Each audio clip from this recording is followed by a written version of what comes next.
변호사 상담 없이 선임부터 덜컥하면 돈부터 날리기 쉬운 이유를 말씀드리겠습니다. 몸이 아프면 병원에 가서 진찰받고 검사부터 하잖아요. 그런데 법률 문제는 겪고 있는 사연 몇 줄만으로 덜컥 변호사부터 선임하는 분들이 의외로 많습니다. 병원 문 앞에서 증상만 얘기해서는 의사가 정확한 진단과 치료를 할 수 없는 것처럼 법률 문제도 정밀한 상담을 통해 사실관계, 시점, 증거, 절차를 하나씩 짚어봐야 어디서부터 잘못됐고 뭘 해야 하는지 답이 나옵니다. 그래서 상담을 해보면 이건 소송할 사건이 아니거나 혹은 지금은 때가 아니거나 아니면 소송에서 이겨도 실익이 없는 사건들이 생각보다 많습니다. 이런 경우엔 당연히 선임하면 안 된다고 말씀드려야죠. 그게 의뢰인을 위한 거니까요. 예를 들어 형사사건은 경찰 조사 단계부터가 정말 중요합니다.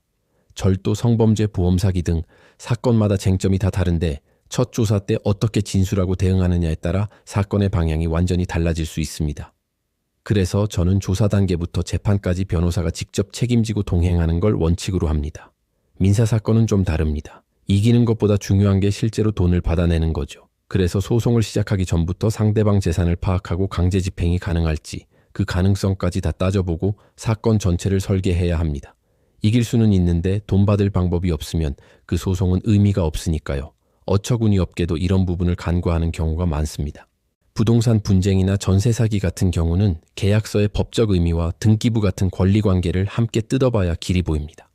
이혼이나 재산 분할 같은 가사 사건은 감정 싸움으로 번지기 쉽지만 오히려 그럴수록 재산 분할이나 양육권 문제처럼 앞으로 남은 인생에 계속 영향을 줄 수 있는 부분들을 냉정하게 따져서 설계해야 나중에 후회가 없습니다.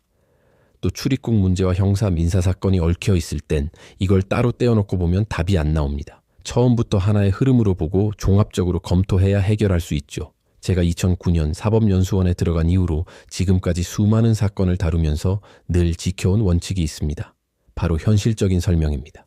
모든 사건은 내일 바로 진행한다는 생각으로 꼼꼼하게 준비하고 안 되는 건 안 된다고 솔직하게 말씀드리는 것. 그래서인지 2014년에 사무실을 연 이후로 사건 처리나 비용 문제로 의뢰인과 다툰 적이 한 번도 없습니다. 결국 좋은 법률 서비스를 선택하는 기준은 이겁니다. 내 사건을 얼마나 깊이 들여다보고 이길 가능성뿐만 아니라 소송 이후의 결과까지 책임감 있게 설계해 주는가. 오늘 말씀드린 이런 기준으로 형사, 민사, 가사, 부동산, 행정사건 전반을 다루는 곳이 바로 법률사무소 아신입니다. 변호사 상담이 필요하신 분들은 이 영상의 설명란을 참고해 주세요. 구독과 좋아요는 보다 꼼꼼한 법률 콘텐츠를 만드는 데 큰 힘이 됩니다.